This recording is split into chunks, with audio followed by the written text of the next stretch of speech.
चलिए अब पढ़ते हैं रियलाइजेशन कॉन्सेप्ट, और इसका दूसरा नाम है रेवेन्यू रिकॉग्नाइजेशन कॉन्सेप्ट, जिसमें हम इस कॉन्सेप्ट में हम क्या करते हैं कि अपनी रेवेन्यू को रिकॉग्नाइज करते हैं, पहचानते हैं कि जो हमें मिलनी है। और जब हमें ये पता चल जाता है ना, जब हम इस चीज़ को रियलाइज़ कर लेते हैं कि अभी ये इनकम हमारी हो गई, ये रेवेन्यू जनरेट हमने कर लिया और इसका पैसा हमें मिलना है, तो हम क्या करते हैं, उस ट्रांजेक्शन को अपनी बुक्स ऑफ अकाउंट्स में रिकॉर्ड कर देते हैं।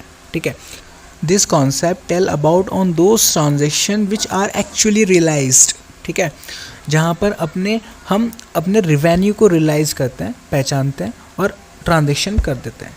अब फॉर एग्ज़ाम्पल कि अगर मुझे किसी से इंटरेस्ट मिलना है, तो उस इनकम को, उस रेवेन्यू को मैंने रियलाइज़ कर लिया ना, मैं रिकॉर्ड कर दूंगा। किसी से कमीशन मिलनी है, किसी से डिविडेंड मुझे मिलना है, या कोई ऐसी इनकम या एक्रूड इनकम भी हो सकती है जिस चीज़ को मुझे पता है कि मुझे मिलनी है और उस इनकम को मैंने रियलाइज़ कर लिया होगा।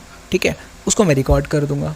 अच्छा, अब क्या होता है कि मैं सेल करता हूँ, कैश सेल कर रहा हूँ, तो कैश सेल को मैंने रिकॉग्नाइज़ कर लिया होगा ना और उसको अपनी बुक्स ऑफ अकाउंट में दिखा दिया होगा। अब यहीं पर मैं क्रेडिट सेल करता हूँ, तो क्रेडिट सेल का अभी मुझे पैसा तो नहीं मिला, तो क्या इसका मतलब ये तो नहीं है ना कि मैं उसको रिकॉर्ड ना करूँ? भाई उस चीज़ को भी मैं रिकॉर्ड करूँगा, क्योंकि यहाँ पर मुझे ये तो पता है ना कि इसका पैसा मुझे मिलना है। इस चीज़ को मैं रियलाइज़ तो कर चुका हूँ ना, रिकॉग्नाइज़ तो मैं कर चुका हूँ कि मेरी रेवेन्यू जनरेट हो गई, आज ना तो कल मुझे पैसा मिल जाएगा और अपनी बुक्स ऑफ अकाउंट में उस क्रेडिट सेल की भी मैं एंट्री कर दूँगा। ठीक है, तो ये कॉन्सेप्ट हमारा सिर्फ यही बताता है कि इनकम को आप पहचानें और उसको अपनी बुक्स ऑफ अकाउंट्स में रिकॉर्ड कर दें। अच्छा, एक चीज़ और बताना चाहूँगा कि रियलाइज्ड और रियलाइजेबल में फ़र्क होता है। रियलाइज्ड का मतलब होता है जिस चीज़ का पैसा मुझे मिल गया। फॉर एग्जांपल अगर मैंने कैश सेल करी है, ठीक है, तो यहाँ पर मुझे पैसा हैंड टू हैंड मिल जाएगा, तो ये रियलाइज्ड था।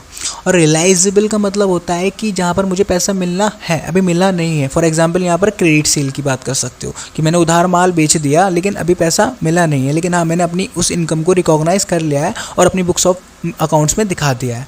तो यहाँ पर उस इनकम को, उस रेवेन्यू को हम क्या बोलेंगे, रियलाइजेबल। और जिस चीज़ का पैसा मुझे मिल चुका है वो रियलाइज्ड रेवेन्यू कहलाएगी।